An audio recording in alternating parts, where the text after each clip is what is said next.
경기도 평택 산업단지 안에 있는 작은 공장입니다. 아침 8시 셔터가 올라가고 지게차가 지나가고 기계 예열 소리가 웅하고 깔리기 시작할 시간입니다. 그런데 정문 앞 시멘트 바닥에 노부부 두 사람이 무릎을 꿇고 있었습니다. 직원들이 출근합니다. 그 옆을 그냥 지나갑니다. 못 본 척한 게 아닙니다. 진짜로 누군지 몰랐던 겁니다. 입이 두 개로 그때 공장 안에서 여자가 한 명 걸어 나왔습니다. 베트남 억양이 섞인 한국말로 직원에게 뭔가 지시하다가 정문 앞을 보고 걸음을 딱 멈췄습니다. 그 여자 얼굴이요. 화난 얼굴도 아니었습니다. 웃는 얼굴도 아니었습니다. 그냥 아주 조용히 결심한 사람 얼굴이었습니다. 그 여자가 천천히 걸어갑니다. 무릎 꿇은 두 사람 앞으로요. 그리고 아주 낮은 목소리로 이렇게 말합니다. 형님 오셨어요?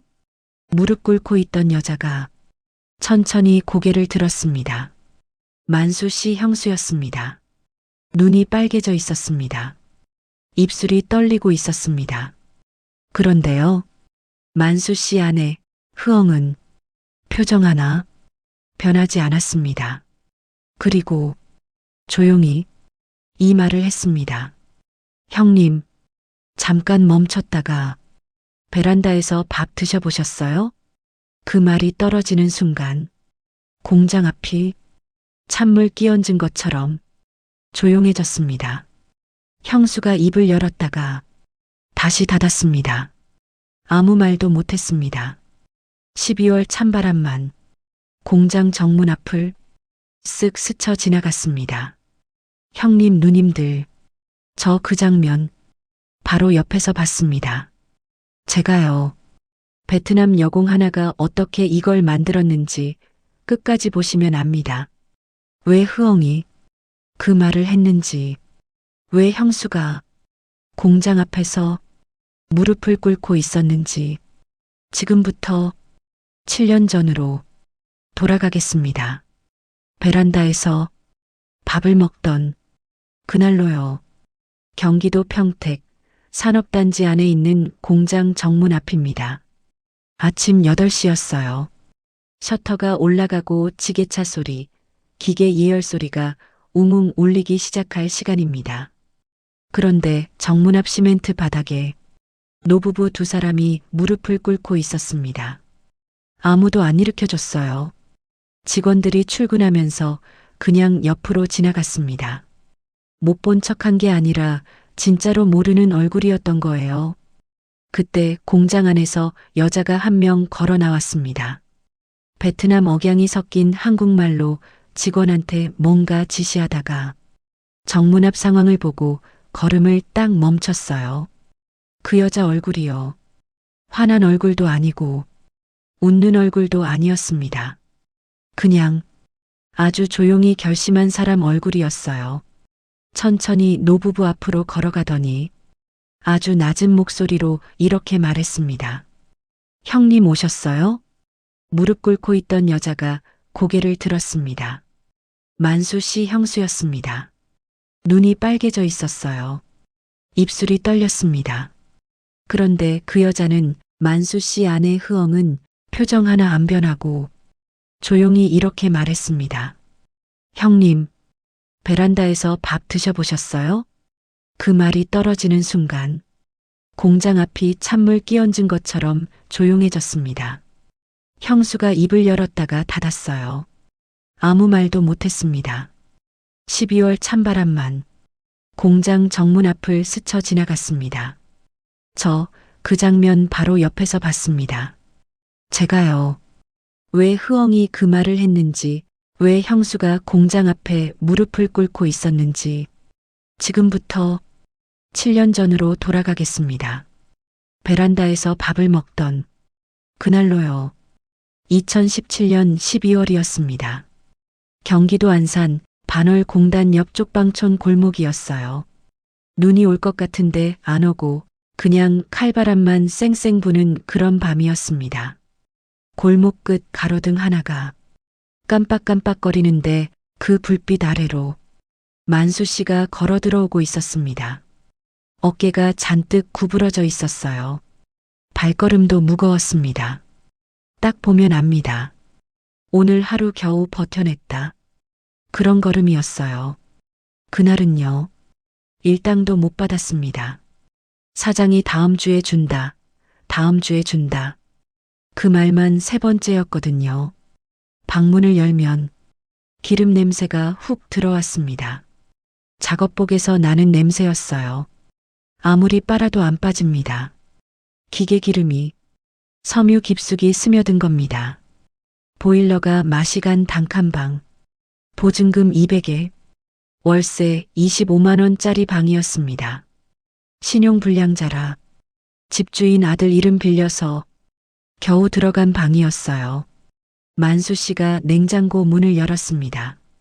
소주 1병, 라면 2봉지, 그게 전부였습니다. 소주를 꺼내서 병째 입에 댔습니다. 컵도 없이요. 벌컥벌컥 마시다가 시커먼 손등으로 입가를 쓱 닦는데 그 손등이 번들거렸습니다. 눈물이었어요. 만수 씨 자기도 몰랐을 겁니다. 울려고 운 게 아니라 몸이 먼저 알고 흘려보낸 거예요. 48회 동안 쌓인 게 소주 한 모금에 터진 겁니다. 이 사람이 원래부터 이렇게 산 게 아닙니다. 20살부터 선반 기계 앞에 섰던 사람이에요. 안산 정밀 가공업체에서 15년을 갈고 닦았습니다. CNC 선반, MCT 가공, 도면 보고 부품 설계까지요. 기계 앞에 서면 남들이 못 보는 게 보였습니다. 그냥 보는 게 아니라 손끝으로 느끼는 사람이었어요. 작업대 서랍 안에 마이크로미터 하나가 있었습니다. 손때가 까맣게 절어서 원래 색깔이 뭔지도 모를 정도로 낡은 거였습니다. 그런데 만수 씨는 그걸 매일 닦았습니다. 자기 인생이 망가져도 정확한 만큼은 망가지기 싫었던 겁니다. 동료들이 이런 말을 했어요. 만수 씨, 그 마이크로미터 이제 필요 없겠다. 만수 씨 손이 그거보다 정확한데 그랬습니다. 0.01 오차를 손끝으로 느끼는 사람이었거든요. 반장까지 달았습니다. 직원 15명 중에 기술로는 탑이었습니다. 만수 씨가 기계 앞에서 입버릇처럼 하던 말이 있었습니다. 기계는 정직한데 사람은 너무 잔인하더라. 그 말이 뭔 뜻인지 38배 알았습니다. 동료 셋이랑 공장을 차렸거든요. 처음에는 잘 됐습니다. 납품처도 생기고 직원도 늘고 매출도 올라갔어요. 그런데 동업자 한 명이 자재 대금을 빼돌렸습니다. 처음에는 조금씩, 나중에는 대놓고요. 어음부도, 납품처 이탈, 대출이자 폭탄, 결국 법인 청산에 개인 파산까지 갔습니다. 그때 형한테 보증을 세웠거든요. 형 보증비까지 같이 날아갔습니다. 그 뒤로 형이랑 어떻게 됐겠습니까? 추석이었습니다. 만수 씨가 차마 안 갈 수가 없어서 과일 박스 하나 사들고 형 집에 갔습니다. 형수가 문을 열어줬습니다. 위아래를 한번 훑더니 얼굴이 약간 찡그려졌어요. 그러고는 목소리 하나 안 변하고 아주 당연하다는 듯이 이렇게 말했습니다. 어머, 동서 왔어요? 근데 옷에서 기름 냄새 나지 않아요? 거실에 카펫새로 깔았는데. 그리고 잠깐 있다가 이 말을 덧붙였습니다. 미안한데 동서, 저기 베란다에서 밥 먹어요. 그리고 마지막에 이렇게 말했습니다. 그냥 빨리 드시고 가요. 명절날입니다. 친형집입니다. 과일 박스 사들고 온 피부치한테 베란다에서 밥 먹으라는 겁니다. 가슴에 대못을 박는다는 게 쾅 하고 박는 게 아닙니다. 이렇게 조용히 웃으면서 당연하다는 듯이 박는 겁니다. 그게 더 깊이 들어갑니다. 더 오래 남습니다. 만수 씨는 아무 말도 안 했습니다. 그냥 베란다로 갔습니다. 12월 찬바람 부는 베란다였습니다. 접이식 의자 하나가 놓여 있었습니다. 만수 씨가 거기 혼자 앉았습니다. 거실에서는 전 부치는 소리가 났습니다. 지글지글 기름 튀는 소리요. 그 냄새가 베란다까지 흘러왔습니다. 웃음소리도 들렸습니다. 텔레비전 추석 특집 소리도 들렸습니다. 만수 씨는 숟가락을 들었다가 내려놨습니다. 목이 메어서 밥이 안 넘어갔습니다. 그 서랍 속 마이크로미터처럼 손때가 까맣게 절어도 매일 닦고 또 닦던 그 손이었습니다. 그 손이 베란다 찬바람 속에서 숟가락 하나 제대로 못 드는 겁니다. 형은 베란다로 한 번도 안 나왔습니다. 얼굴 한 번 안 비쳤습니다. 그날 이후 만수 씨 인생이 완전히 꺾였습니다. 공장은 망했고 형이랑도 끊어졌고 남은 건 일당과 라면뿐이었습니다. 그러다가 마지막 결심을 했습니다. 통장을 탈탈 털었습니다. 320만 원이었습니다. 그 돈 들고 제 사무실 문을 두드렸습니다. 의자에 앉더니 봉투를 탁자 위에 내려놓았습니다. 실장님, 이거 다입니다. 제 전부입니다. 잠깐 있다가 이렇게 물었습니다. 제 통장 320만 원입니다. 이거면 되겠습니까? 그리고 고개를 숙였습니다. 한참 있다가 아주 작은 목소리로 이렇게 말했습니다. 실장님, 죽기 전에 한 번만 사람답게 살아보고 싶습니다. 잠깐 멈췄다가 이 말을 덧붙였습니다. 나는 돈이 아니라 그냥 사람 취급이 받고 싶습니다. 저 이 일 20년 했습니다. 수천 쌍 성혼시키면서 별의별 사연 다 들어봤습니다. 그런데 그날 그 말은 방 안에 오래 남았습니다. 저도 한동안 아무 말을 못했습니다. 그리고 봉투를 만수 씨 앞으로 밀었습니다. 형님, 손 한번 펴보십시오. 만수 씨가 손을 폈습니다. 기름때가 송금 사이에 박혀 있고 굳은 살이 켜켜이 쌓인 손이었습니다. 그 낡은 마이크로미터를 매일 닦던 그 손이었습니다. 저는 그 손 보자마자 알았습니다. 이 사람 아직 안 끝났다. 형님, 이 손 가진 사람 세상 어디 가도 굶지 않습니다. 만수 씨가 처음으로 웃었습니다. 어색하고 서툰 웃음이었습니다. 그리고 제가 비행기 표 2장을 꺼냈습니다. 하노이행이었습니다. 그때는 몰랐습니다. 그 하노이행 비행기 안에서 만수 씨 인생을 완전히 뒤집을 사람이 이미 기다리고 있었다는 걸요. 그것도 폭우가 쏟아지는 하노이 한복판에서요. 하노이행 비행기는 밤 비행기였습니다. 김포에서 출발했는데 만수 씨가 창가 자리에 앉아서 창밖만 계속 보고 있었습니다. 말이 거의 없었어요. 제가 물었습니다. 형님, 긴장되십니까? 한참 있다가 이렇게 말했습니다. 실장님, 저 같은 사람도 괜찮겠습니까? 제가 이 일을 오래 했지만 이 질문은 참 많이 듣습니다. 그런데 그날 만수 씨 질문은 조금 달랐습니다. 보통은 이런 걸 물어요. 베트남 아가씨 예쁘냐? 착하냐? 나이 몇 살이냐? 그런데 만수 씨는 딱 한 가지만 물었습니다. 저 같은 사람도 괜찮겠냐고요.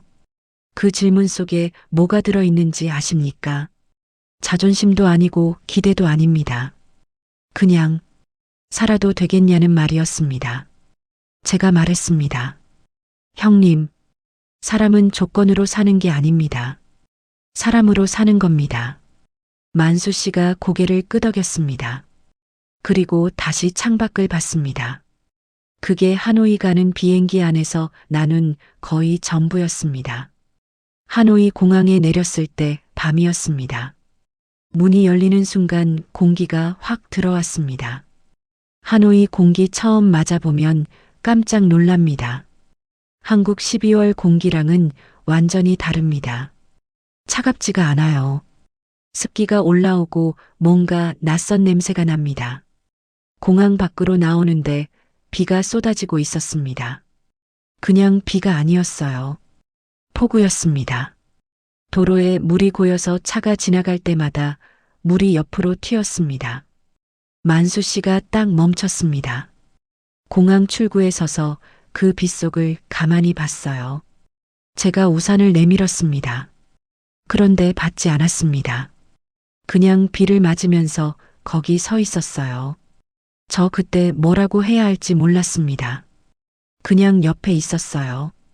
나중에 만수 씨가 그때 얘기를 하면서 이런 말을 했습니다. 실장님, 그때 그 비가 좋았어요. 오랜만에 뭔가 씻기는 것 같았거든요. 잠깐 멈추더니 이렇게 덧붙였습니다. 그 비 맞으면서 생각했습니다. 나 아직 안 죽었구나. 베란다에서 밥을 못 넘기던 사람이 하노이 공항 앞에서 폭우를 맞으면서 서 있었습니다. 나 아직 안 죽었구나. 그 말이 오래 남더라고요. 택시 창문에 빗물이 계속 흘러내렸습니다. 만수 씨가 그걸 한참 보고 있다가 이렇게 말했습니다. 실장님, 여기 사람들 열심히 사네요. 창밖으로 우비 하나 걸치고 오토바이에 짐을 싣고 달리는 사람들이 빗속을 지나가고 있었습니다. 자기 이야기 같기도 했고 남 이야기 같기도 했습니다. 저는 아무 말도 안 했습니다. 다음 날 오전이었습니다. 첫 만남은 호텔 미팅룸에서 했습니다. 조용한 방이었어요. 작은 테이블에 의자 2개가 마주보고 있었습니다. 통역이 옆에 앉았고 저는 뒤쪽에 있었습니다. 만수 씨가 먼저 들어와서 자리에 앉았어요. 양복을 입었는데 넥타이를 맸습니다. 오면서 제가 말했거든요. 형님, 오늘 넥타이 매십시오. 그랬더니 진짜로 맸어요. 구두도 닦았고요. 그 모습이 뭔가 짠했습니다. 평생 작업복만 입던 사람이 구겨진 양복에 넥타이를 매고 미팅룸 의자에 앉아 있는 거잖아요. 손은요. 손은 어쩔 수가 없었습니다.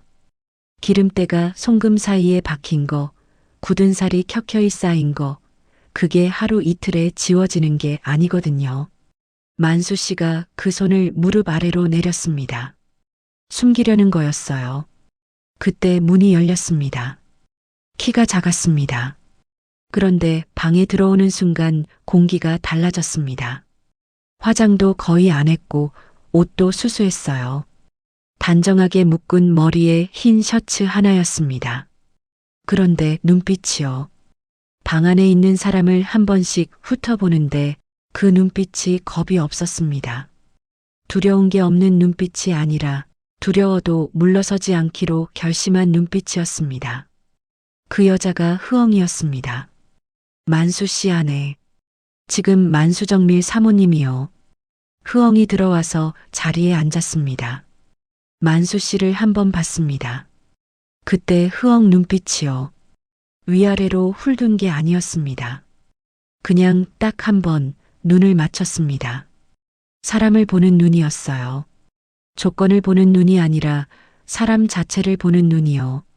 만수 씨도 흐엉을 봤습니다. 조용했습니다. 통역이 입을 열려는 순간 흐엉이 먼저 말했습니다. 한국말로요. 조금 서툴렀지만 분명히 한국말이었습니다. 안녕하세요. 만수 씨가 놀랐습니다. 한국말 할 줄 압니까? 흐엉이 작게 웃었습니다. 조금 합니다. 그리고 바로 첫 질문을 했습니다. 술 많이 드십니까? 만수 씨가 당황했습니다. 저도 놀랐어요. 보통 이런 자리에서 이런 질문 잘 안 합니다. 아니요, 많이는 아닙니다. 흐엉이 고개를 끄덕였습니다. 그리고 두 번째 질문을 했습니다. 빚 있습니까? 그 순간 방이 조용해졌습니다. 통역이 펜을 내려놓았습니다. 저도 말을 멈췄습니다. 보통 이런 질문은 돌려서 합니다. 그런데 흐엉은 직접 물었습니다. 만수 씨가 잠깐 저를 봤어요. 제가 고개를 끄덕였습니다. 솔직하게 말하라는 뜻이었습니다. 만수 씨가 말했습니다. 있습니다. 잠깐 있다가 많이 있습니다. 흐엉이 잠깐 생각했습니다. 그리고 세 번째 질문을 했습니다. 1. 할 줄 압니까? 만수 씨가 조금 웃었습니다. 그 웃음이요. 그게 쓴 웃음인지 진짜 웃음인지 저도 몰랐습니다. 그리고 이렇게 말했습니다. 일만 할 줄 압니다. 그 말이 방 안에 잠깐 머물렀습니다. 흐엉이 고개를 끄덕였습니다. 그리고 말했습니다. 좋습니다. 저랑 통역이 동시에 흐엉을 봤습니다. 술, 빚, 일, 세 가지만 물었습니다. 그걸로 끝이었습니다. 보통은요, 가족 이야기, 성격 이야기, 한국 생활 이야기, 미래, 계획 이야기. 1시간 넘게 합니다. 그런데 흐엉은 세 질문으로 끝냈습니다. 그리고 잠깐 있다가 이렇게 말했습니다. 저도 조건 있습니다. 만수 씨가 긴장했습니다. 제가 긴장했습니다. 통역도 긴장했습니다. 뭡니까? 흐엉이 만수 씨를 똑바로 봤습니다. 그리고 말했습니다. 저를 부끄러워하지 마십시오. 방이 조용해졌습니다. 통역이 펜을 다시 내려놓았습니다. 나 숨기지 마라. 베트남 여자라서, 나이가 어려서, 국제 결혼이라서 그 어떤 이유로도 자기를 뒤에 세우지 말라는 겁니다. 만수 씨가 한참 있었습니다. 그리고 말했습니다. 그건 제가 할 말입니다. 흐엉이 그 말 듣고 처음으로 제대로 웃었습니다. 저도 웃었습니다. 통역도 웃었어요. 그 방 안에 처음으로 따뜻한 공기가 돌았습니다. 미팅이 끝나고 밖으로 나왔습니다. 비가 또 오고 있었습니다. 하노이 비가요. 참 묘합니다. 아까 그렇게 퍼붓다가 갑자기 잦아듭니다. 그러다 또 옵니다. 길가에 작은 국수집이 있었습니다. 플라스틱 의자가 놓여 있는 허름한 집이었어요. 흐엉이 저희를 거기로 데려갔습니다. 만수 씨가 조금 당황했습니다. 그런데 처음 와봤거든요. 흐엉이 말했습니다. 여기 맛있습니다. 쌀국수가 나왔습니다. 뜨거운 김이 올라왔습니다. 만수 씨가 국물을 한 입 마셨습니다. 그때 흐엉이 만수 씨 손을 봤습니다. 테이블 위에 올려놓은 손이요. 기름때가 박힌 송금, 굳은 살이 쌓인 손바닥. 미팅룸에서는 숨겼던 그 손이 국수 먹다 보니까 그냥 올라와 있었던 겁니다. 흐엉이 그 손을 보더니 이렇게 말했습니다. 저희 아버지도 공장 일했습니다. 그래서 압니다. 손 보면 알 수 있습니다. 만수 씨가 흐엉을 봤습니다. 흐엉이 말했습니다. 이 손은 거짓말 안 합니다. 그 말이요. 평생 기계 앞에서 기계는 거짓말 안 한다고 했던 사람한테 24살 베트남 아가씨가 이 손은 거짓말 안 합니다라고 했습니다. 만수 씨가 한참 아무 말도 못했습니다. 그리고 국물을 한 모금 더 마셨어요. 맛있네요. 흐엉이 웃었습니다. 그날 처음으로 만수 씨 얼굴에 사람 사는 표정이 돌아왔습니다. 베란다에서 밥을 못 넘기던 사람이 하노이 골목 국수집에서 뜨거운 국물 한 모금 마시고 맛있다고 했습니다. 저는 그걸 보면서 생각했습니다. 이 결혼 될 수도 있겠다. 다음 날 아침이었습니다. 흐엉이 숙소 앞에 나와 있었습니다. 만수 씨를 보더니 이렇게 말했습니다. 공장 보여주십시오. 만수 씨가 놀랐습니다. 공장이요? 없습니다. 흐엉이 고개를 저었습니다. 지금 말고 나중 공장이요. 만수 씨가 한참을 웃었습니다. 그리고 말했습니다. 없을 수도 있습니다. 흐엉이 대답했습니다. 그러면 만들면 됩니다. 그때는 그냥 젊은 아가씨 패기 같았습니다. 그런데 7년 뒤 평택산업단지에 만수정밀 간판이 걸렸습니다. 그리고 그 옆에 흐엉테크 간판이 하나 더 걸렸습니다. 그 말 한마디가 간판이 된 겁니다. 그런데 그 전에 한국에서 진짜 전쟁이 기다리고 있었습니다. 그 전쟁은 공장에서 시작된 게 아니라 집에서 시작됐습니다.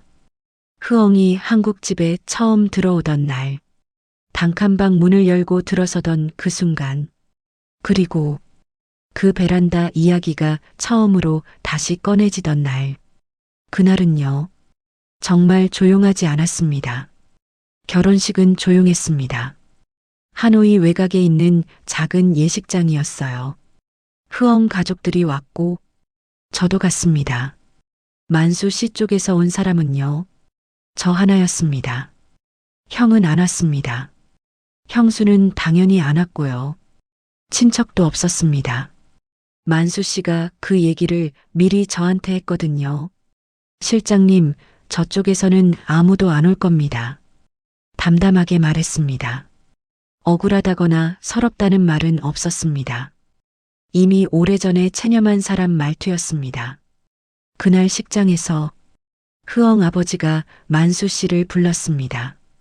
통역을 세워놓고 딱 한마디 했습니다. 내 딸, 배고프게 하지 마라. 만수 씨가 고개를 깊이 숙였습니다. 네, 절대 안 그러겠습니다. 그 짧은 대화가요. 그날 식장에서 가장 무거운 약속이었습니다. 흐엉이 짐을 쌌습니다. 큰 캐리어 하나, 작은 가방 하나, 그게 한국으로 가져온 전부였습니다. 작은 가방 안에 수첩이 하나 있었습니다. 낡은 수첩이었습니다. 안에 글씨가 빼곡했습니다. 제가 물었습니다. 이거 뭐예요? 흐엉이 웃었습니다. 한국말 공부한 거요. 모르는 말 나오면 여기 씁니다. 나중에 제가 그 수첩을 본 적이 있습니다. 단어만 적은 게 아니었습니다. 시장말, 공장말, 어른한테 쓰는 말, 상황별로 정리돼 있었습니다.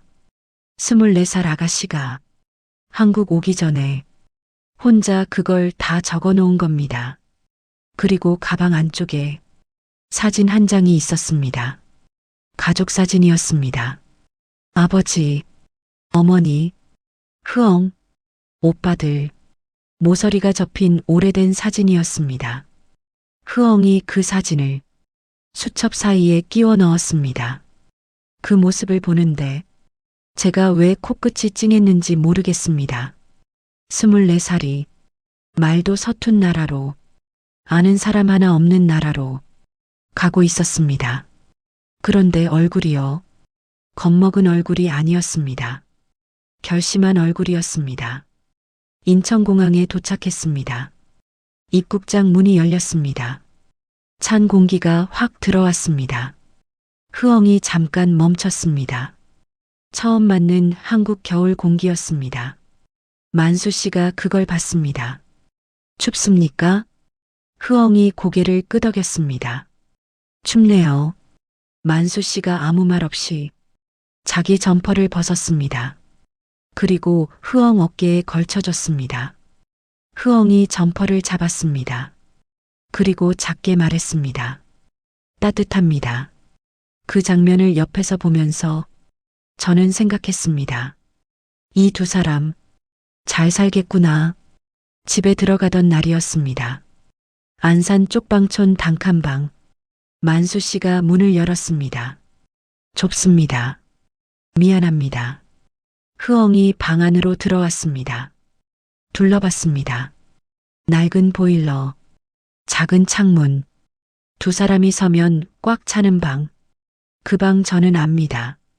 어른 둘이 서면 몸 돌리기도 힘든 방입니다. 흐엉이 한참을 보다가 말했습니다. 있으면 됩니다. 만수 씨가 흐엉을 봤습니다. 방이 있으면 됩니다. 일하면 됩니다.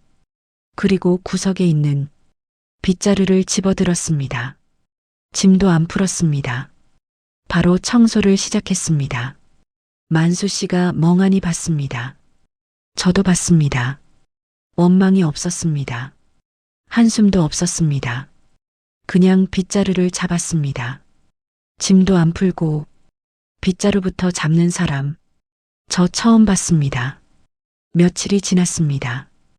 흐엉이 한국 생활에 적응했습니다. 시장도 혼자 갔습니다.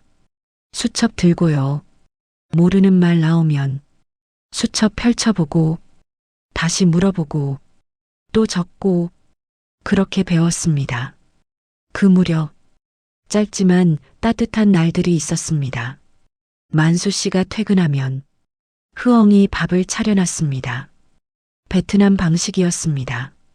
생선 조림, 채소 볶음, 한국 음식이랑 달랐습니다. 그런데 만수 씨는 한 번도 뭐라고 한 적이 없었습니다. 그냥 먹었습니다. 맛있습니다. 그 한마디면 흐엉이 웃었습니다. 어느 날 저녁 흐엉이 수첩을 펼쳐서 만수 씨에게 보여줬습니다. 이거 맞습니까? 한국말 문장이었습니다. 만수 씨가 웃었습니다. 조금 틀렸습니다. 이렇게 씁니다. 그리고 직접 써줬습니다. 흐엉이 따라 썼습니다. 그 단칸방에서요. 기름 묻은 손이랑 작은 손이 수첩 위에 나란히 있었습니다. 만수 씨가 나중에 저한테 이렇게 말했습니다. 실장님, 그때가 제일 따뜻했습니다. 베란다에서 밥 먹던 사람이 단칸방에서 수첩에 글씨를 써주고 있었습니다. 그 작은 행복이요. 오래가지 않았습니다. 어느 날 골목에서 아줌마들이 말했습니다. 국제결혼은 돈 주고 사오는 거지 뭐. 흐엉은 정확히 다 알아듣지는 못했습니다. 하지만 사람 눈빛은 말보다 빠릅니다. 흐엉은 알았습니다. 그날 밤 만수 씨는 알바를 나갔습니다.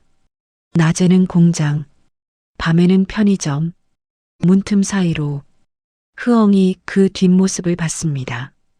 어깨가 구부러진 뒷모습, 한참을 보고 있었습니다. 그리고 수첩을 꺼냈습니다. 딱 두 글자를 썼습니다. 버팁니다. 그때 저는 알았습니다. 저 아가씨, 보통 아가씨 아닙니다. 결혼 한 달 뒤였습니다. 만수 씨에게 형에게서 연락이 왔습니다. 만수야, 밥 한번 먹자. 만수 씨가 저에게 물었습니다. 실장님 가야 합니까? 제가 말했습니다. 형님이 결정하십시오. 단, 흐엉 씨 데리고 가십시오. 숨기는 거 없어야 합니다. 만수 씨가 한참 생각했습니다. 그리고 고개를 끄덕였습니다. 버스 안에서 흐엉이 수첩을 펼쳤습니다. 어른한테 쓰는 말, 그 페이지를 보고 있었습니다. 만수 씨는 창밖을 봤습니다. 각자 준비하고 있었습니다. 초인종을 눌렀습니다. 형수가 문을 열었습니다. 입만 웃었습니다. 눈은 이미 흐엉을 훑고 있었습니다. 어머 왔어요? 흐엉에게는 눈인사도 없었습니다. 그냥 손짓했습니다. 들어와요. 형이 나왔습니다. 야, 오랜만이다. 그리고 흐엉을 봤습니다. 얘가 베트남 사람이야? 만수 씨가 말했습니다. 제 아내입니다. 형이 말했습니다. 뭐 잘 살면 됐지. 그리고 텔레비전을 켰습니다. 밥상이 나왔습니다. 그런데 흐엉 자리에는 젓가락이 없었습니다. 형수가 말했습니다. 아이고 깜빡했네. 그리고 일회용 젓가락을 꺼내 툭 던졌습니다. 흐엉 앞에요. 형은요? 텔레비전을 보고 있었습니다. 채널을 돌리고 있었습니다. 칼보다 무서운 게 무관심입니다. 형수가 말했습니다. 베트남은 이런 거 먹어요? 한국말도 잘 못하네. 그리고 웃었습니다. 동남아는 왜 이렇게 빨리 결혼해요? 뭔가 이유 있는 거 아니에요? 그 말이 무슨 말인지 아십니까? 돈 보고 온 거 아니냐는 말입니다. 흐엉이 수첩을 꺼냈습니다. 조용히 썼습니다. 그리고 만수 씨에게 보여줬습니다. 저 잘못했어요? 만수 씨 눈이 빨개졌습니다. 고개를 흔들었습니다. 그리고 흐엉 손을 잡았습니다. 밥상 위에서, 형수 앞에서, 형 앞에서 아무 말 없이 그냥 잡았습니다. 형수는 피식 웃었습니다. 형은요? 잠깐 쳐다보고 다시 채널을 돌렸습니다. 그게 더 잔인했습니다. 버스 아니었습니다. 만수 씨가 말했습니다. 흐엉 씨, 미안합니다. 흐엉이 말했습니다. 저 울지 않습니다. 지금 울면 나중에 못 버팁니다. 24살이 한 말입니다. 그날 밤 흐엉이 수첩을 꺼냈습니다. 그리고 단어를 썼습니다. 기술, 공장, 계약, 납품, 사장님, 그리고 마지막 줄에 이렇게 적었습니다. 나중에 보여줍니다. 그 수첩이 지금도 평택 공장 사무실 책상 위에 있습니다. 그리고 그 옆에 마이크로미터가 하나 있습니다. 0.01을 재던 그 공구요. 세상이 외면했던 그 기술이 처음으로 돈이 되는 날이 옵니다. 사고는 갑자기 왔습니다. 2019년 봄이었어요. 만수 씨가 일당 작업하러 간 조그만 가공 공장에서였습니다. 선반 기계가 오래된 기계였거든요. 부품이 낡아서 고정장치가 헐거워진 상태였습니다. 사장은 그걸 알고 있었습니다. 오늘도 그냥 돌려라고 했습니다. 이건 불운이 아니었습니다. 인재였습니다. 작업이 시작됐습니다. 기계가 돌아가고 있었어요. 그런데 갑자기 쇳소리가 한번 팍 하고 튀었습니다. 만수 씨가 반사적으로 손을 뺐는데 이미 늦었습니다. 오른손 검지 손가락이었습니다. 뼈까지 간 건 아니었어요. 그런데 인대가 끊어졌습니다. 기술자한테 손가락 인대가 끊어진다는 게 뭔 말인지 아십니까? 0.01 오차를 손끝으로 느끼던 사람이 그 손끝 감각을 잃을 수도 있다는 겁니다. 그냥 다친 게 아닙니다. 먹고 사는 줄이 끊기는 겁니다. 만수 씨가 병원에서 나왔을 때 오른손에 깁스를 하고 있었습니다. 집에 들어오는데 아무 말도 안 했어요. 그냥 벽을 봤습니다. 흐엉이 봤습니다. 깁스된 손을 보더니 아무 말도 안 했습니다. 물 한 컵 떠다 줬어요. 만수 씨가 왼손으로 받았습니다. 그리고 이렇게 말했습니다. 흐엉 씨, 나 이제 못 쓰게 되면 미안합니다. 흐엉이 말했습니다. 아직 안 됐습니다. 만수 씨가 흐엉을 봤습니다. 아직 안 됐으니까 아직 미안하다 하지 마십시오. 아직 안 됐다. 포기하지 말라는 말이 아니었습니다. 지금 쓰러지지 말라는 말이었습니다. 그날 밤이었습니다. 만수 씨가 잠든 뒤에 흐엉이 수첩을 꺼냈습니다. 번역 앱을 켰습니다. 한참을 뭔가 찾았습니다. 다음 날 아침이었습니다. 만수 씨가 눈을 떴는데 흐엉이 없었습니다. 메모가 하나 있었어요.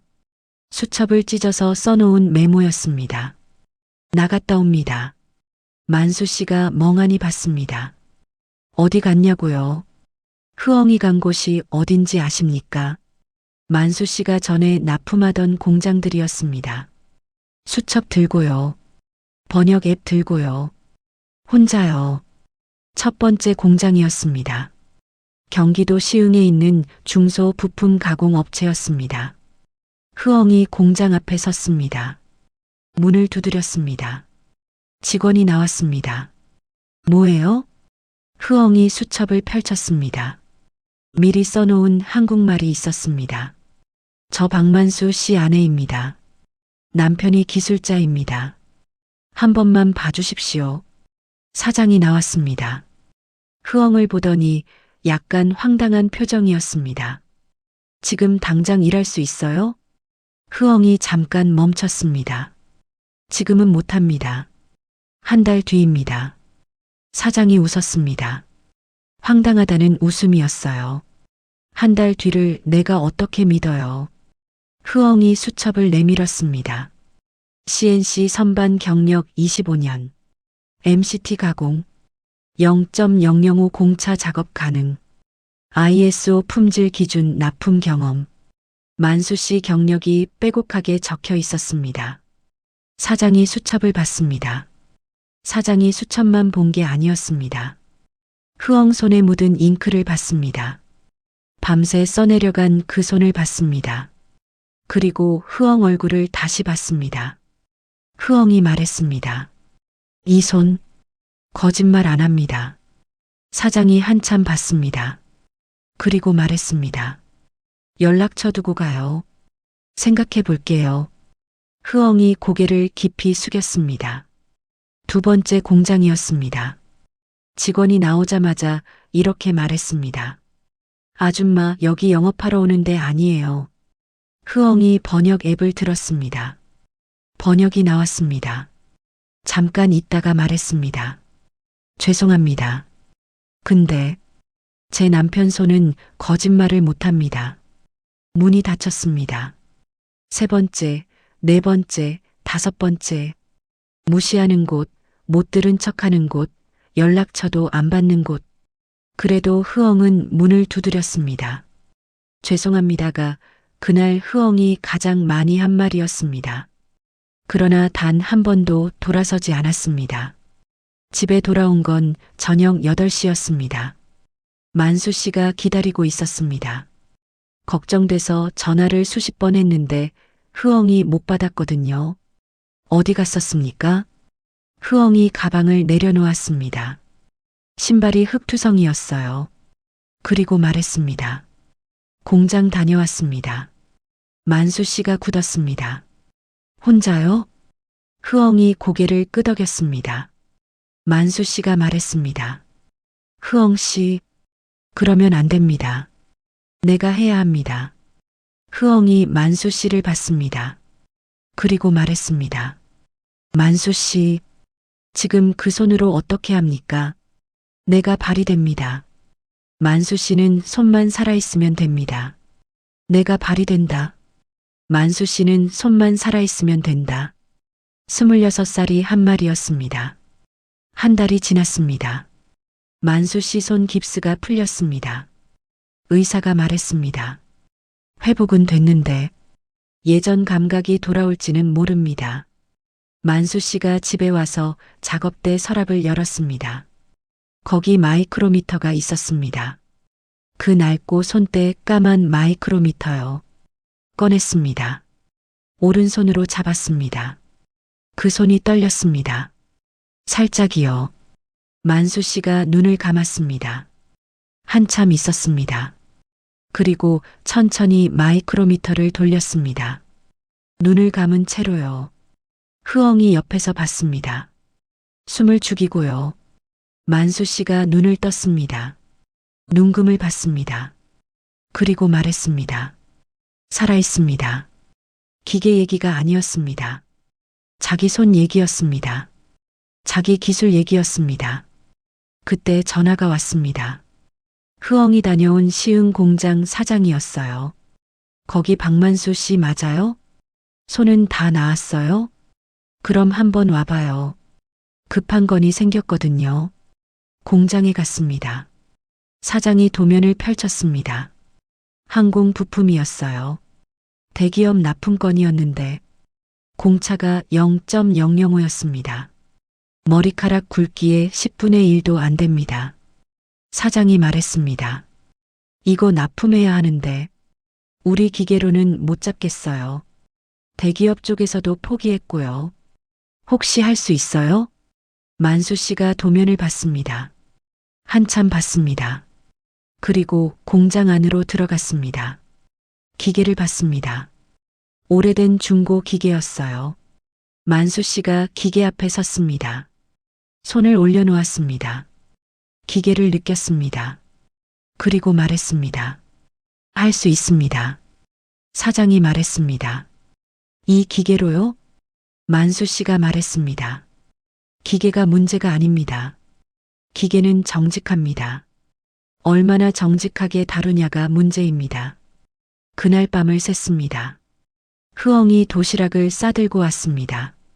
공장 문 앞에서 기다렸습니다. 밤 11시였어요. 만수 씨가 나왔습니다. 기름때가 다시 번들거리는 손으로요. 흐엉이 도시락을 내밀었습니다. 만수 씨가 받았습니다. 그리고 말했습니다. 됩니다. 흐엉이 물었습니다. 확실합니까? 만수 씨가 말했습니다. 0.005 잡았습니다. 흐엉이 웃었습니다. 하노이 국수집에서 봤던 그 웃음이 다시 나왔습니다. 다음 날 납품 검사가 있었습니다. 대기업 품질팀 직원이 왔습니다. 마이크로미터로 측정했습니다. 한번 측정하고 멈췄습니다. 다시 잰다는 건요. 의심이 아니었습니다. 놀란 겁니다. 다시 측정했습니다.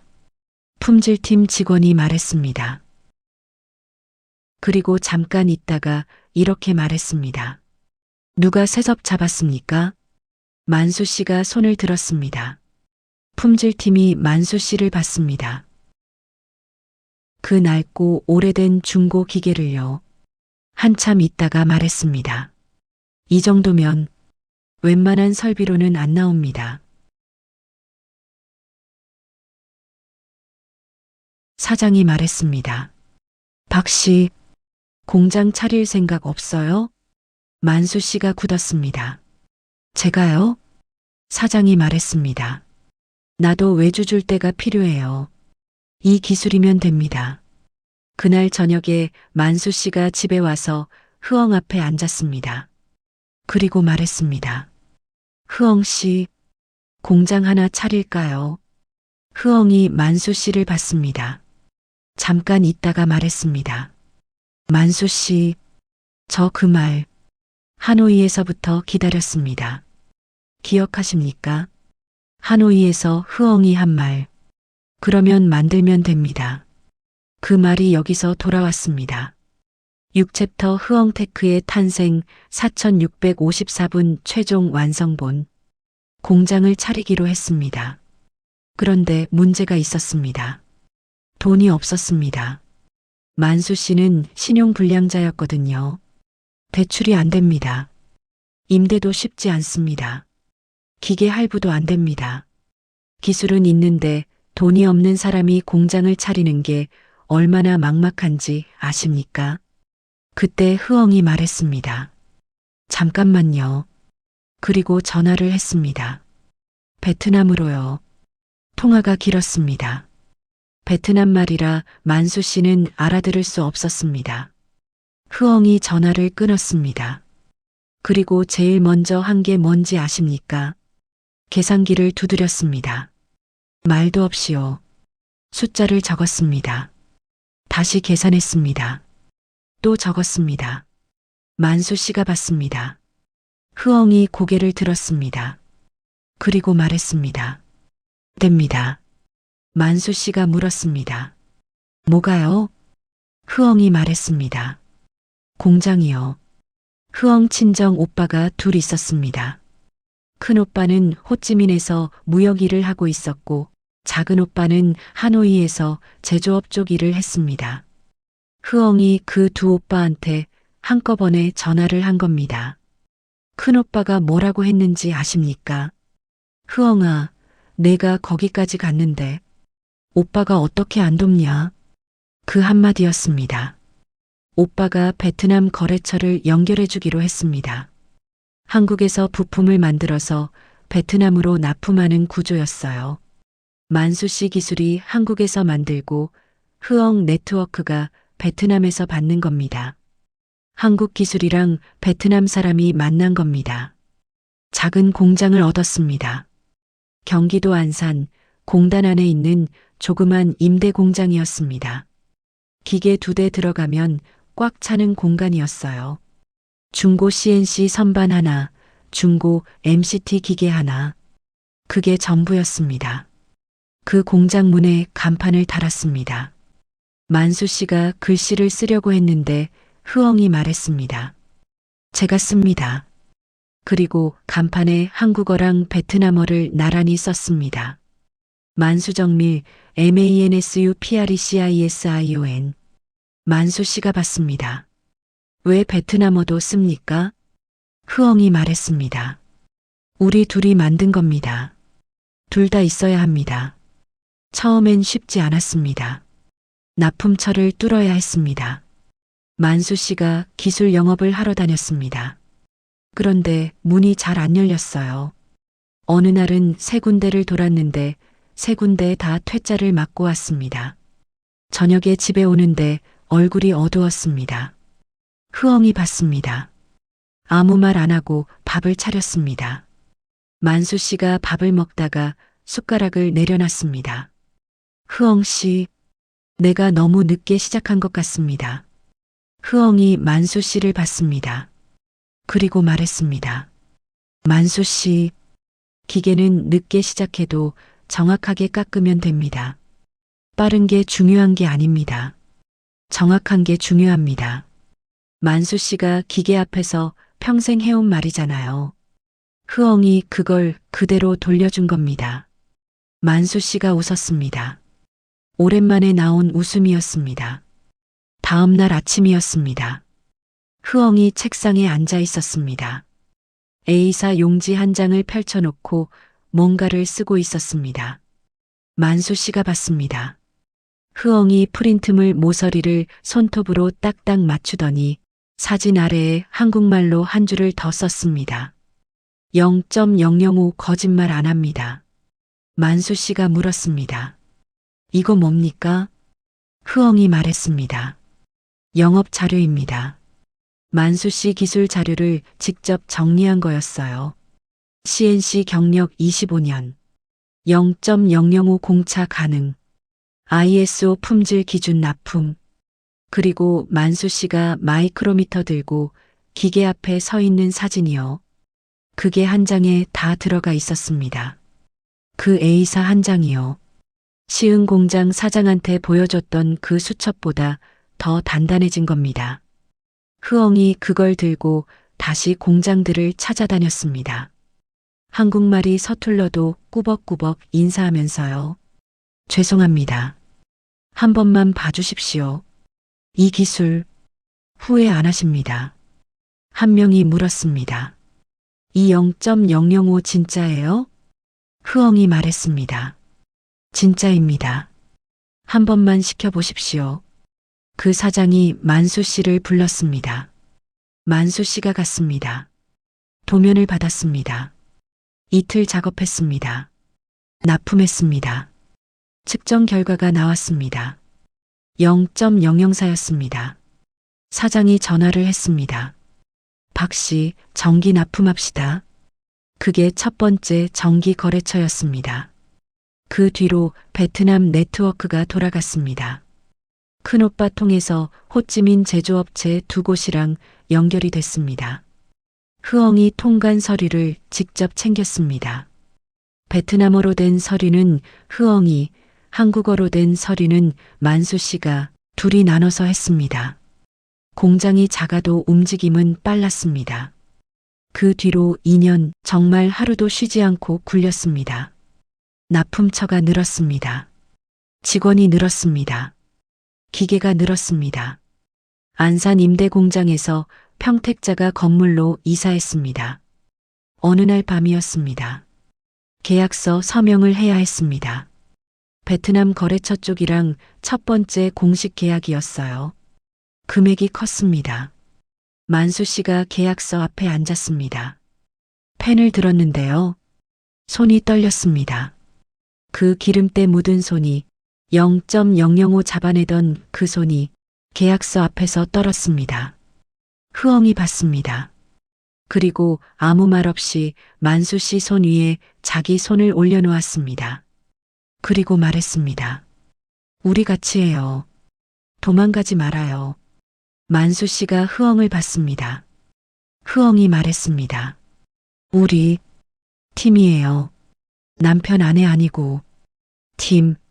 만수 씨가 고개를 끄덕였습니다. 그리고 사인을 했습니다. 흐엉이 도장을 찍었습니다. 계약서 오른쪽 하단에 작은 스티커 하나가 붙어 있었습니다. 베트남 국기 모양이었어요. 흐엉이 미리 붙여놓은 겁니다. 만수 씨가 그걸 봤습니다. 이게 뭐예요? 흐엉이 말했습니다. 우리 둘 다 있다는 표시입니다. 그리고 공장 옆에 건물이 하나 더 생겼습니다. 흐엉이 베트남 네트워크 관련 업무를 따로 법인으로 분리한 겁니다. 그 법인 이름이요. 흐엉테크였습니다. 만수 씨가 물었습니다. 왜 내 이름 안 씁니까? 흐엉이 말했습니다. 만수정밀은 만수 씨 겁니다. 흐엉테크는 제 겁니다. 둘 다 우리 겁니다.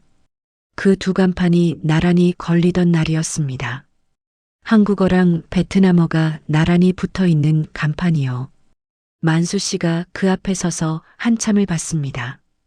아무 말도 안 하고요. 흐엉이 옆에 섰습니다. 한참 뒤에 만수 씨가 이렇게 말했습니다. 흐엉 씨, 저 그날 생각납니다. 흐엉이 물었습니다. 어떤 날이요? 만수 씨가 말했습니다.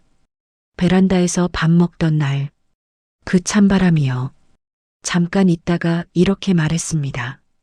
그때 그 바람이 여기까지 밀어준 것 같습니다.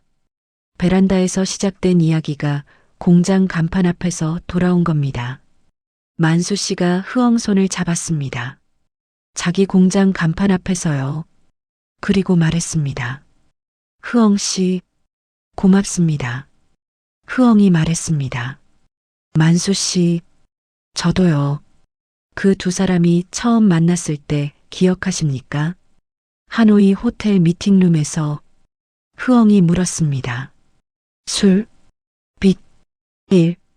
그리고 만수 씨가 말했습니다. 일만 할 줄 압니다. 그 대화가 여기까지 왔습니다. 그런데요. 아직 끝나지 않았습니다. 형님 내외가 무릎 꿇었던 그 장면 기억하십니까? 공장 정문 앞에 노부부가 무릎을 꿇고 있던 그 장면이요. 이제 그 이야기를 할 시간이 됐습니다. 형이랑 형수가 공장 앞에 나타났습니다. 빚더미에 올라앉아서요. 그리고 만수 씨한테 이렇게 말했습니다. 만수야, 가족이잖아. 그 말이요. 만수 씨가 어떻게 했을 것 같습니까? 그리고 흐엉은요. 7년이 지났습니다. 만수 씨 나이 55이었습니다. 평택 공장은 직원 22명에 연매출 150억이었습니다. 아침마다 공장 셔터가 올라가면 기계 소리가 웅웅 울렸습니다. 만수 씨는 작업복을 입고 공장을 돌았습니다. 사장이 됐어도 작업복은 안 벗었습니다. 기름때 묻은 작업복이요. 흐엉은 사무실에서 베트남 거래처 통화를 하고 있었습니다. 그 낡은 수첩이 책상 위에 있었습니다. 그날도 그랬습니다. 평범한 아침이었어요. 그런데 오전 8시쯤 공장 정문 앞에서 직원이 들어오더니 말했습니다. 사장님, 정문 앞에 어르신 두 분이 오셨는데요. 뵙겠다고 합니다. 만수 씨가 나갔습니다. 정문 앞에 서는데요. 만수 씨 발이 딱 멈췄습니다. 시멘트 바닥에 노부부가 무릎을 꿇고 있었습니다. 형이었습니다. 형수였습니다. 만수 씨가 그 자리에 서서 한참 아무 말도 못했습니다.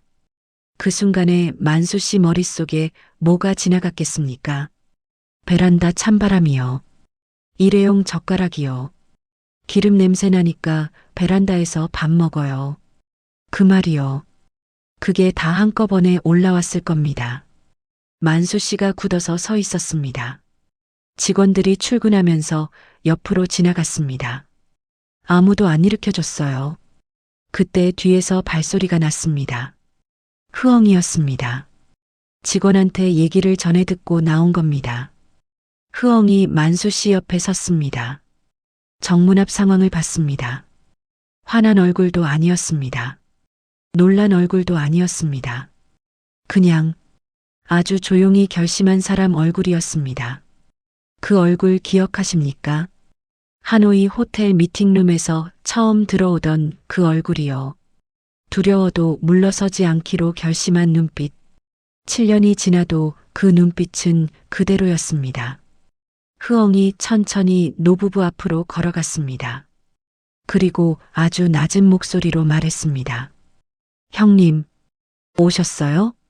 형수가 고개를 들었습니다. 눈이 빨개져 있었습니다. 입술이 떨렸습니다. 흐엉이 말했습니다.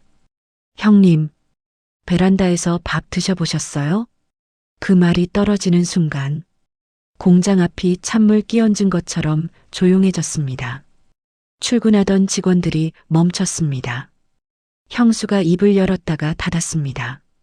아무 말도 안 나왔습니다. 12월 찬바람만 공장 정문 앞을 스쳐 지나갔습니다. 형이 고개를 들었습니다. 만수 씨를 봤습니다. 그리고 말했습니다. 만수야, 가족이잖아. 그 말이요. 가족이잖아. 베란다에서 밥 먹을 때는 가족이 아니었습니다. 일회용 젓가락 던질 때는 가족이 아니었습니다. 텔레비전 보면서 동생 아내를 없는 사람 취급할 때는 가족이 아니었습니다. 그런데 빚더미에 올라앉으니까 가족이 됐습니다. 만수 씨가 굳었습니다. 주먹이 쥐어졌습니다. 말이 막혔습니다. 이게 또 그 베란다 순간이에요. 할 말은 있는데 입이 안 열리는 순간.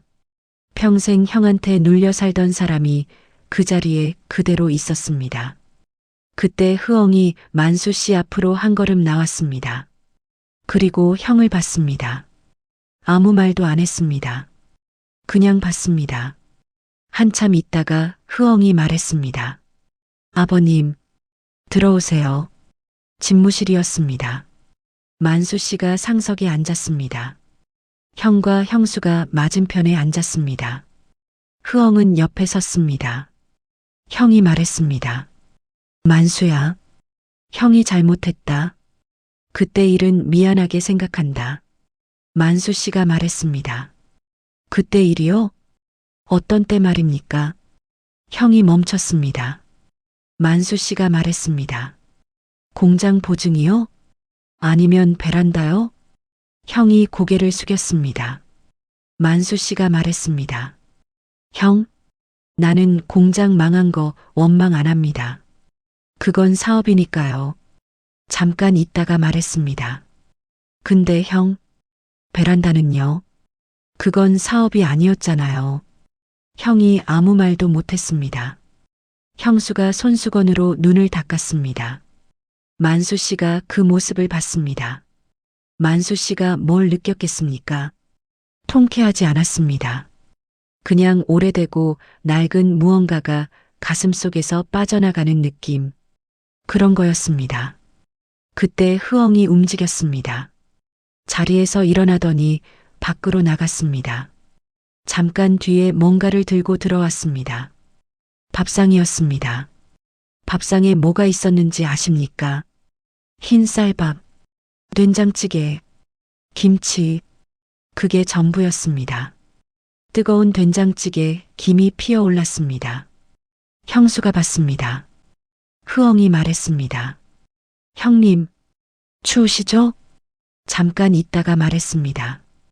베란다 말고 여기서 드세요. 그 말이요. 복수가 아니었습니다. 모욕도 아니었습니다. 베란다 말고 여기서 드세요. 그 한마디에 지난 7년이 다 들어 있었습니다. 형수가 눈물을 흘렸습니다. 형이 고개를 숙였습니다. 그리고 흐엉이 마지막으로 딱 한마디를 했습니다. 아주 조용하게요. 그때 만수 씨 많이 울었어요. 그 방이 조용해졌습니다. 만수 씨가 흐엉을 봤습니다. 흐엉은 만수 씨를 봤습니다. 아무 말도 없었습니다. 그 말 하나로 다 됐습니다. 형수가 오열했습니다. 형이 말했습니다. 만수야, 미안하다. 만수 씨가 한참 있다가 이렇게 말했습니다. 형, 밥 먹어요. 그게 전부였습니다. 따뜻한 된장찌개, 김이 방 안을 채웠습니다. 그 접이식 의자는 없었습니다. 찬바람도 없었습니다. 그냥 밥상 하나였습니다. 그런데 그 밥상이요.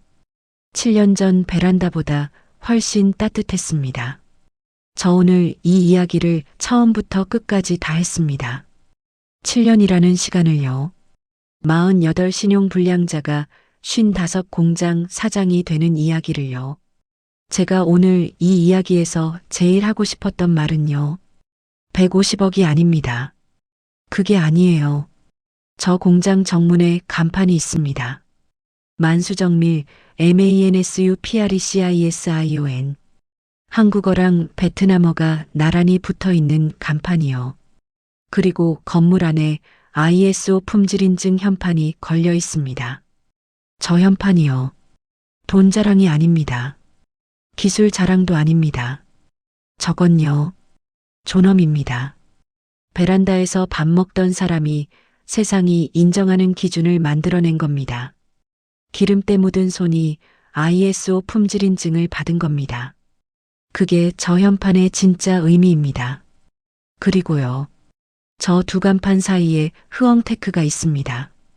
24살의 낯선 나라에 와서 일회용 젓가락을 받고 저 잘못했어요? 라고 썼던 아가씨가 자기 이름 딴 법인을 세운 겁니다. 국제 결혼이 쉬워서 버틴 게 아닙니다. 말이 달라서 힘들었습니다. 문화가 달라서 힘들었습니다. 주변 시선이 따가워서 힘들었습니다. 그런데 이 두 사람이 버틴 건요. 딱 하나입니다. 서로를 사람 취급해줬기 때문입니다. 만수 씨는 흐엉을 베트남 여자가 아니라 사람으로 봤습니다. 흐엉은 만수 씨를 신용불량 기름쟁이가 아니라 기술자로 봤습니다. 그게 전부였습니다. 그게 150억을 만들었습니다. 제가 이 일을 20년 했습니다. 수천 쌍을 성혼시켰습니다. 그러면서 배운 게 하나 있어요. 잘 사는 커플은요. 조건이 맞아서 잘 사는 게 아닙니다. 규칙이 있어요. 딱 하나의 규칙이요. 상대를 사람으로 보는 것. 그게 전부입니다. 만수 씨랑 흐엉은 그 규칙을 지켰습니다. 베란다 찬바람 속에서도 하노이 폭우 속에서도 일회용 젓가락 앞에서도 손가락 다쳐서 깁스한 채로도 그 규칙을 단 한 번도 안 버렸습니다. 오늘 이 이야기를 들으시면서 혹시 베란다 같은 자리에서 밥 드시는 분 계십니까? 기름때 묻은 손으로 세상이 알아주길 기다리시는 분 계십니까? 끝난 거 아닙니다. 만수 씨가 48배 하노이행 비행기를 탔습니다. 손에 320만 원 들고요. 그리고 7년 뒤에 간판 2개를 세웠습니다. 그 손이요. 지금도 기름때가 있습니다. 작업복을 안 벗었거든요. 그 손으로 쓴 겁니다. 마지막으로 흐엉이 한 말을 전해드리겠습니다. 제가 얼마 전에 공장에 들렀을 때 흐엉이 책상에서 그 낡은 수첩을 꺼내고 있었습니다. 제가 물었습니다. 아직도 그거 써요? 흐엉이 웃었습니다. 네. 이제는 한국말 공부 아닙니다. 그러면서 수첩을 펼쳤습니다. 거기 이렇게 써져 있었습니다. 오늘도 버팁니다. 그 수첩 첫 페이지에는요. 하노이에서 가져온 가족 사진이 아직 끼워져 있었습니다. 모서리가 더 접혀 있는 그 사진이요. 흐엉은 그 사진을 아직 버리지 않았습니다. 저 커플 매니저 정 실장입니다. 20년 동안 사람 사이를 이어줬습니다. 그런데 솔직히 말씀드리면요. 제가 만수 씨랑 흐엉을 이어준 게 아닙니다. 제가 한 건 비행기 표 2장 끄는 것뿐이에요. 나머지는요. 이 두 사람이 다 했습니다.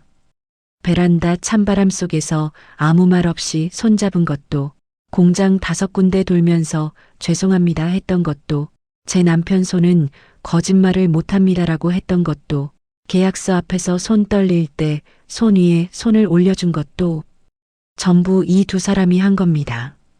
기적은요, 하늘에서 뚝 떨어지는 게 아닙니다. 베란다에서 숟가락 못 드는 사람이 그래도 내일 아침에 다시 일어나는 것.